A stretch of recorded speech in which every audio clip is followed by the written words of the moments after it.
कहानी सुंदरवन जंगल की है। सुंदरवन जंगल में हमेशा आंधी तूफान आते रहता है, जिस वजह से ठंड भी काफी ज्यादा लगती है, जिस वजह से सभी चिड़िया परेशान रहते हैं। इसी बीच जंगल में मीनू नाम की चिड़िया रहती थी। वो प्रेग्नेंट थी, कुछ दिनों में बच्चा देने वाली थी। इसीलिए वो अपने पति टुनटुन चिड़ा से कहती है, सुनिए जी, कुछ दिनों में हमारे बच्चे आने वाले हैं। इसके लिए हमें मजबूत और अच्छा घर बनाना होगा। अगर हम इसी घोंसले में रहेंगे तो ये घोंसला आंधी और तूफान में कभी भी गिर सकता है। फिर हम अपने बच्चों को आंधी तूफान और ठंड से कैसे बचाएंगे? देखो भाग्यवान, अभी हमारे बच्चे को आने में थोड़ा टाइम है। तब तक हम दोनों नया घोंसला बना लेंगे। तुम ऐसी हालत में ज्यादा चिंता मत करो। मीनू चिड़िया टुनटुन चिड़ा दोनों आपस में बात करके सोते ही हैं कि अचानक से रात में इतनी जोर की बारिश होती है कि उस बारिश की वजह से उनका घोंसला टूट जाता है। और अपना घोंसला टूटता देख मीनू चिड़िया परेशान हो जाती है। जब बारिश रुकती है तो मीनू चिड़िया का घोंसला पूरी तरह से बर्बाद हो जाता है। अपना टूटा हुआ घोंसला देखकर वो रोने लगती है। देखिए जी, मैंने आपसे कहा था ना कि नया घोंसला बनाने के लिए, लेकिन आपने मेरी बात न मानी। आप बताइए, हम और हमारा होने वाला बच्चा इतनी ठंडी हवा में कहाँ जाएंगे? मुझे माफ कर दो, मैं तुम्हारी बात नहीं सुना। तुम एक काम करो, यहीं पर बैठकर मेरा इंतजार करो। मैं तुम्हारे लिए एक नया और मजबूत घोंसला बना कर आता हूँ, जो अंदर से गर्म होगा। टुनटुन चिड़ा तिनके इकट्ठा करता है और काफी मेहनत के बाद दूसरा घोंसला तैयार करने लगता है। सुनती हो, मैं तुम्हारे लिए एक नया घोंसला बनाया हूँ, बहुत मेहनत करके। चलो चलकर देखो अपना नया घोंसला। आपने इतनी जल्दी घोंसला भी बना लिया? अब हमारे बच्चे को एक अच्छा और नया घोंसला मिलेगा। मैं बहुत खुश हूँ। फिर मीनू चिड़िया और टुनटुन चिड़ा दोनों अपने नए घोंसले में खुशी खुशी रहने लगते हैं। फिर कुछ दिन बीतने के बाद मीनू चिड़िया 2 अंडे देती है। फिर एक दिन अचानक रात में आंधी आने लगती है कि टुनटुन चिड़ा मीनू चिड़िया से कहता है, चलो जल्दी चलो, हमें उस गुफा में जाकर छिपना चाहिए, वरना इतनी तेज आंधी में हमारी जान भी जा सकती है। नहीं, आप चले जाओ, मैं अपने अंडों को छोड़कर कहीं नहीं जाऊंगी। जिद मत करो, अगर तुम नहीं गई तो हम दोनों यहाँ पर मारे जाएंगे। जंगल के सारे पक्षी उस गुफा में जाकर छुप गए हैं। चलो जल्दी चलो, जिद मत करो। आंधी बहुत नजदीक आ गया है और वो धीरे धीरे और तेजी से बढ़ जाएगा। टुनटुन चिड़ा के जिद करने पर मीनू चिड़िया उसके साथ गुफा में जाकर छुप जाती है और आंधी शांत होने का इंतजार करने लगती है। आंधी शांत होने के बाद वो जब अपने घोंसले के पास आती है तो देखती है उसका घोंसला पूरी तरह से टूट गया है। उसके दोनों अंडे नीचे गिरकर टूट गए। वो बहुत रोती है और रोते रोते कहती है, ये क्या हो गया? मेरे अंडे टूट गए। मैंने तुमसे कही थी ना, मैं अपने अंडों को छोड़कर नहीं जाऊंगी, लेकिन तुमने मेरी बात नहीं मानी और तुम मुझे यहाँ से लेकर चले गए। देखो, हमारे अंडे टूट गए। ये देखो, पूरा जंगल तहस नहस हो चुका है। हम दोनों अब इस जंगल में नहीं रहेंगे, कहीं और जाकर रहेंगे। फिर वो दोनों वहाँ से चले जाते हैं और दूसरे जंगल में जाकर देखते हैं उस जंगल के सभी पक्षी का घर बहुत मजबूत है। फिर वो एक पक्षी के पास जाकर रात भर रहने के लिए मदद मांगता है। हरी तोता, क्या हम दोनों को रात भर रुकने के लिए अपने घर में जगह दोगे? हम दोनों कल सवेरे अपने लिए एक नया घर बना लेंगे, क्योंकि बाहर बहुत ठंड है। हम दोनों यहाँ पर रात भर नहीं रह पाएंगे। हाँ, अगर तुम दोनों कंफर्टेबल हो तो मेरे घर में रह सकते हो। कल सवेरे होते ही मेरे जैसा घर बना लेना, जो अंदर से गर्म रहता है और बाहर से एकदम मजबूत। बेघर टुनटुन चिड़ा को एक आसरा मिल गया। वो अपनी पत्नी को लेकर वहीं रहने लगा। वो घर बहुत मजबूत था। चाहे कितनी भी आंधी और बारिश हो, ये घर कभी भी नहीं टूटता। अंदर से गर्म था, क्योंकि बाहर का हवा अंदर नहीं आ रहा था। टुनटुन चिड़ा अपनी पत्नी के साथ यहाँ सुरक्षित था। आखिरकार सवेरा हो जाता है। तोता भाई, आपका घर तो बहुत मजबूत और गर्म है। ये तो बांस से बना हुआ है टुनटुन भाई। ये बांस का घर मैंने खुद बनाया है। बांस को जोड़ जोड़ कर बहुत मेहनत से मैंने इसे तैयार किया है। तोता भाई, क्या आप मुझे बांस का घर बनाना सिखा सकते हैं? हाँ हाँ टुनटुन भाई, बिल्कुल सिखा दूंगा। कुछ दिन हरी तोता के घर में रहकर टुनटुन चिड़ा और मीनू चिड़िया ने बांस का घर बनाना सीख लिया। एक दिन हरी तोता टुनटुन चिड़ा से बोला, भाई, अब तुमने बांस का घर बनाना सीख लिया है। अब तुम अपने घर जाना और वहाँ पर तुम जल्दी ही बांस के घर बनाना शुरू कर देना।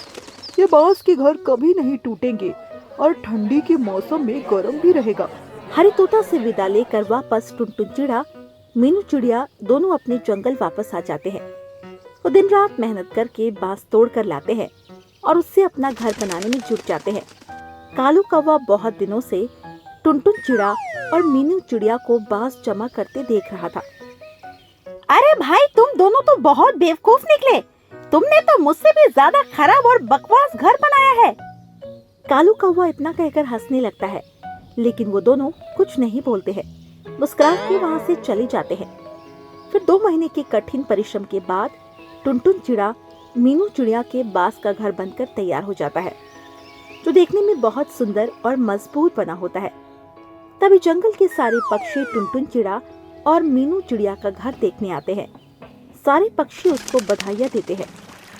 इसी तरह कुछ दिन गुजर जाते हैं। एक दिन बहुत जोरों से बारिश होना शुरू हो जाती है। आंधी तूफान से जंगल के सारे पक्षियों का घर टूट जाता है, पर टुनटुन चिड़ा और मीनू चिड़िया का घर नहीं टूटता। सारे पक्षियों ने बारिश से बचने के लिए टुनटुन चिड़ा और मीनू चिड़िया के घर में शरण ली। तभी कालू कौवा भी भागता भागता आया। टुनटुन भाई, बारिश से मेरा घर टूट गया है। बारिश रुकने का नाम ही नहीं ले रहा है। क्या मैं तुम्हारे घर में रह सकता हूँ? हाँ कालू भैया, आप मेरे घर में रह सकते हो। इस मुसीबत में हम एक दूसरे के काम नहीं आएंगे तो कौन आएगा? कालू कौवा मीनू चिड़िया की बात सुनकर अपने किए पर शर्मिंदा होता है और मीनू चिड़िया और टुनटुन चिड़ा से कहता है, बहन मुझे माफ कर दो। मैंने उस दिन तुम दोनों का मजाक उड़ाया था। मुझे ऐसा नहीं करना चाहिए था। मैं अपने किए पर शर्मिंदा हूँ। कोई बात नहीं कालू भाई, हम दोनों ने तुम्हें माफ कर दिया, लेकिन तुम मुझसे वादा करो कि मुसीबत में फंसे पंछियों की तुम हमेशा मदद करोगे, उसका मजाक कभी नहीं बनाओगे। हाँ बहन, वादा करता हूँ, मैं हमेशा मुसीबत में फंसे पंछी की मदद करूँगा। फिर रात भर बारिश और तूफान शांत होने तक मीनू चिड़िया और टुनटुन चिड़ा के यहाँ सभी पक्षी रहते हैं। क्या आप दोनों हम सबको अपने जैसा ही घर बनाना सिखा सकते हो, जो बाहर से दिखने में इतना मजबूत है और अंदर से एकदम गर्म? ये घर तो एक जादू है। हाँ क्यों नहीं, अगर तुम लोग मेहनत करोगे तो मैं जरूर सिखा सकता हूँ। लेकिन इसके लिए आप सभी को अभी से ही बांस काट कर इकट्ठा करना होगा, ताकि हम सब जितना जल्दी हो सके उतना जल्दी बांस का घर बना सकते हैं, ताकि कोई आंधी तूफान फिर दोबारा आने से पहले यहाँ घर का काम हो जाए। हाँ मीनू चिड़िया ठीक कह रही है। हम सबको अभी से ही बांस काटना शुरू कर देना चाहिए। चलो जल्दी चलकर फटाफट हम सब बांस काट कर ले आते हैं। फिर सभी पक्षी बांस काटने चले जाते हैं। सभी एक एक करके बांस काट के ले आते हैं।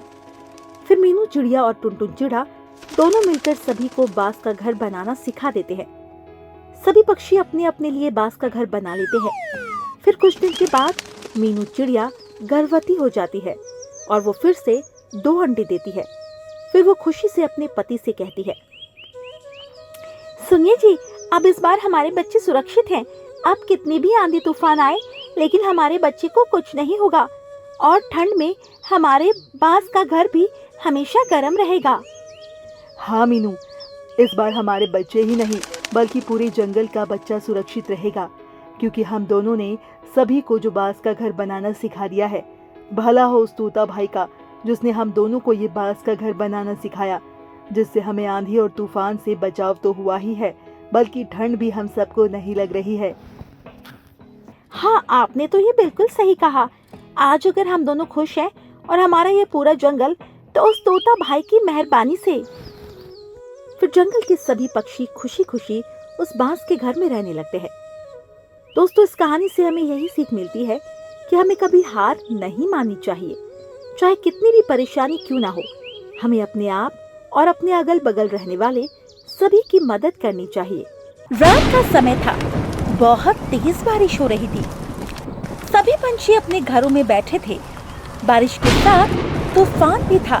ऐसा लग रहा था मानो आज रात कुछ गलत होने वाला था। वहीं कालू कौवा बरसात में भीगता हुआ जा रहा था। वो काफी ज्यादा परेशान था। हे भगवान, कितनी तेज बारिश हो रही है। मैंने अगर पंछियों की बात मान ली होती तो अच्छा होता। अब मैं क्या करूं? कालू कौवा बहुत परेशान था क्योंकि कुछ दिनों पहले टोनी चिड़िया ने सभी पंछियों को बता दिया था कि बहुत बारिश होगी और तूफान आएगा। पर कालू कौवा ने उसका मजाक उड़ाया और इसी वजह से आज कालू कौवा बरसात में इधर उधर भटक रहा था। तभी उधर से जाबाज चील शिकार के लिए निकला। जाबाज चील को बहुत तेज भूख लगी थी। जब उसकी नजर कालू कौवा पर गई तो उसने अपने आप से कहा, अरे वाह, आज तो लगता है मुझे खाने में कालू कौवा मिलेगा। वैसे कौवा भी बहुत स्वादिष्ट होते हैं। ये देखकर वो चील कालू कौवा की तरफ गया। वहीं जब कालू कौवा ने चील को देखा तो उसे देखकर कौवा पूरी तरह घबरा गया। अरे नहीं, ये तो मेरी तरफ ही आ रहा है। अब मैं क्या करूं?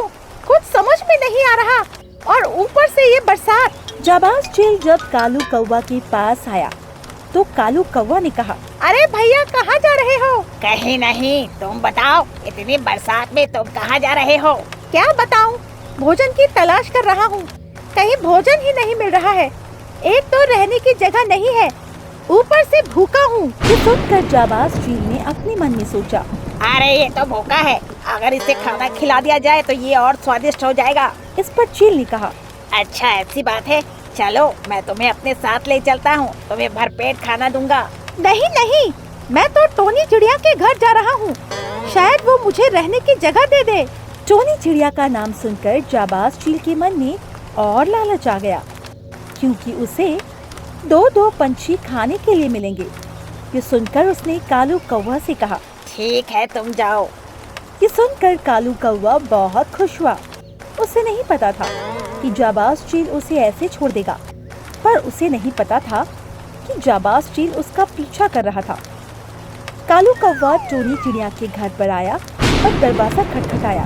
टोनी चिड़िया, ओ टोनी चिड़िया! कालू कौवा की आवाज सुनकर टोनी चिड़िया ने कहा, अरे इतनी बारिश में ये कालू कौवा क्यों आया है? इसके बाद टोनी चिड़िया ने दरवाजा खोला तो कालू कौवा अंदर आ गया और टोनी चिड़िया ने दरवाजा लगा लिया। इसके बाद टोनी चिड़िया ने कहा, क्या हुआ? इतनी बरसात में क्यों आए हो? तुम्हें तो पता ही है टोनी चिड़िया, मैं घर नहीं बना पाया और आज ये बरसात है, सुबह से हो रही है। मुझे बहुत भूख लगी है। क्या तुम्हारे पास कुछ अनाज है? नहीं, मेरे पास नहीं है। पहले तो तुमने मेरा बहुत मजाक उड़ाया था कि मैं झूठ बोल रही हूँ। मुझे माफ कर दो और मुझे बहुत भूख लगी है। मुझ पर दया करो टोनी चिड़िया। कालू कौवा को दुखी देखकर टोनी चिड़िया से रहा नहीं गया क्योंकि वो किसी को दुखी नहीं देख सकती थी और उसने कालू कौवा से कहा, ठीक है, मैं अभी अनाज लेकर आती हूँ।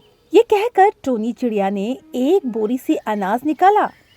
अनाज से भरी बोरी देखकर कालू कौवा के मन में लालच आ गया और उसने मन ही मन कहा, अरे वाह, यहाँ तो बहुत अनाज है।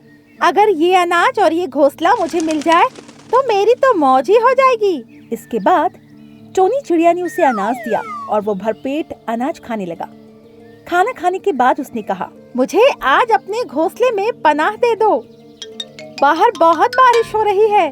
ठीक है, आज रात के लिए मैं तुम्हें पनाह दे रही हूँ, लेकिन कल अपना घोंसला बना लेना, समझे तुम? हाँ हाँ, तुम्हारा बहुत बहुत धन्यवाद टोनी चिड़िया। इसके बाद कालू कौवा और टोनी चिड़िया सो गए। वो चील जान चुका था कि ये दोनों पंछी एक ही घोंसला में रह रहे हैं और उसने अपने आप से कहा, कल आऊंगा इन दोनों को खाने के लिए, तब तक ये लोग अच्छे खासे मोटे ताजे हो जाएंगे। अभी मुझे चलना चाहिए। इसके बाद जाबाज चील वहाँ से चला गया।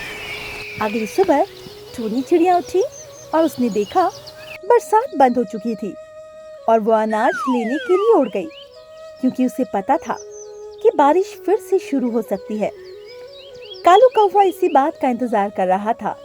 जैसे ही टोनी चिड़िया गई, उसने अंदर से दरवाजा लगा लिया। थोड़ी देर बाद जब टोनी चिड़िया अनाज लेकर लौटी तो उसने देखा दरवाजा बंद था और उसने आवाज लगाते हुए कहा, कालू कौवा, दरवाजा खोलो।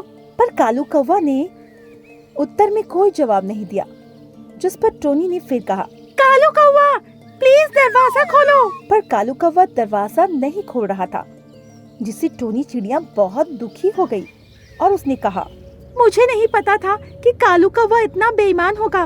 मेरा घर छीन कर बैठ गया। अब मैं क्या करूं? तभी अचानक बारिश शुरू हुई, जिससे टोनी चिड़िया बेहद परेशान हो गई और वो जोर जोर से रोने लगी। तभी हरी तोता वहाँ से किसी काम से गुजर रहा था। उसने जब टोनी चिड़िया को इस तरह रोता देखा तो उससे कहा, क्या हुआ टोनी चिड़िया, तुम रो क्यों रही हो? जिस पर टोनी चिड़िया ने उसे रोते हुए सारी बात बताई। जिस पर हरी तोता ने टोनी चिड़िया से कहा, तुमने उस पर विश्वास क्यों किया? तुम्हें पता नहीं वो बहुत ही लालची है। मुझे क्या पता था कि वो ऐसा करेगा। कोई बात नहीं, तुम मेरे साथ मेरे घर चलो, बहुत बारिश हो रही है। इसके बाद टोनी चिड़िया हरी तोता के साथ उसके घर चली गई। दूसरी तरफ जाबाज चील शिकार के लिए निकला। आज वो टोनी चिड़िया और कालू कौवा को खाने वाला था। वहीं कालू कौवा अपने घर में खुश था। अरे वाह, मुझे तो फ्री में घर मिल गया और फ्री में बहुत सारा अनाज। अब मैं आराम से घर में रहूंगा जब तक बरसात खत्म नहीं हो जाती। तभी अचानक उसका दरवाजा बहुत तेज खटखटाया, जिससे कालू कौवा घबरा गया। तभी अचानक से दरवाजा टूटा और जाबाज चील घर के अंदर गया। जाबाज चील को देखकर कालू कौवा बुरी तरह से डर गया और उसने जाबाज चील से कहा, ये क्या बदतमीजी है, तुमने दरवाजा क्यों तोड़ दिया? क्योंकि तुम दरवाजा नहीं खोल रहे थे और मुझे देरी बिल्कुल पसंद नहीं। मुझे बहुत भूख लगी है। भूख लगी है तो अनाज खाओ जाकर, मुझे खाओगे क्या? सही कहा, तुझे ही खाऊंगा। वैसे टोनी चिड़िया कहाँ है? वो यहाँ नहीं है, मैंने उसे भगा दिया। अच्छा ऐसी बात है, तो अब तू मेरा ही भोजन बनेगा। ये सुनकर कालू कौवा बुरी तरीके से डर गया था और वहाँ से भागना चाह रहा था, पर जाबाज चील ने उसे पकड़ लिया और अपनी चोट से घायल कर दिया, जिससे कालू कौवा तड़प तड़प के कुछ ही देर में मर गया। और फिर जाबाज चील ने उसे मजे से खाया। इसके बाद चील वहाँ से चला गया। अगले दिन जब सभी पक्षी को कालू कौवा को खाने की और चिड़िया के घर चील के आने की खबर मिली तो सब घबरा गए। टोनी चिड़िया को जिंदा बचने की बधाई भी देने लगे। अरे टोनी चिड़िया, अच्छा हुआ तुम कल अपने घर नहीं थी, वरना चील तुम्हें भी मारकर खा जाता। हाँ बहन, मेरी किस्मत अच्छी थी जो हरी तोता ने मेरी मदद की और वो मुझे अपने घर ले आया, जिससे आज मैं जिंदा बच गई। तुम्हारा बहुत बहुत धन्यवाद तोता भाई। इसमें धन्यवाद की क्या बात है, हम सभी पंछी को आपस में मदद करनी चाहिए। कालू कौवा ने तुम्हें धोखा दिया तो उसे उसके किए की सजा मिल गई। तो दोस्तों, हमें इस कहानी से यही सीख मिलती है कि हमें कभी भी दूसरों की चीजों को देखकर लालच नहीं करना चाहिए, क्योंकि अगर हम लालच करते हैं तो हमें उसका बुरा ही फल मिलता है।